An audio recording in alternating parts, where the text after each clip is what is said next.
येथे झाला. त्यांचा विवाह वयाच्या 9व्या वर्षी महात्मा ज्योतिबा फुले यांच्याशी झाला. महात्मा ज्योतिबांनी सावित्रीबाईंना शिक्षणाची गोडी लावली.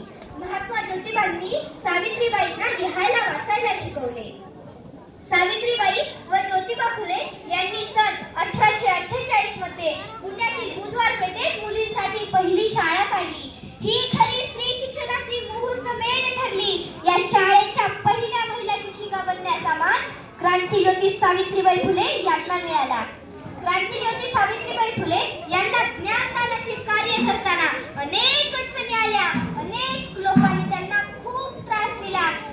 सावित्रीबाई शाळेत जात असताना लोक वाटेत त्यांच्या अंगावर चिखल, दगड, शेण, ढेकळ, पण तरीही सावित्रीबाई मुळीच डगमगल्या नाहीत. त्यांनी आपले पवित्र कार्य सुरूच ठेवले. स्त्रियांना शिकवणे हेच आपले ध्येय ठेवले. क्रांतिज्योती सावित्रीबाई फुले यांनी अनेक वाईट चालीरीतींना, प्रथांना आणि रूढींना विरोध केला. समाजातील बालविवाह, केशवपण, सतीप्रथा यांना कडाडून विरोध केला.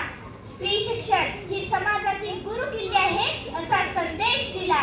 त्यांनी गोरगरीब लोकांच्या जीवनात नवचैतन्य फुलवले. सावित्रीबाई यांनी समाज परिवर्तनासाठी काव्य संग्रह लिहिले. दुर्दैवाने 10 मार्च 1897 रोजी या महान क्रांतिज्योती सावित्रीबाई फुले यांनी अखेरचा श्वास घेतला. जरी सावित्रीबाई या जगात नसल्या तरी त्यांचे कार्य आपल्या भारतीय स्त्रियांना नवी प्रेरणा देते. आपण सर्वांनी एकत्र येऊन त्यांचे कार्य पुढे चालू ठेवूया.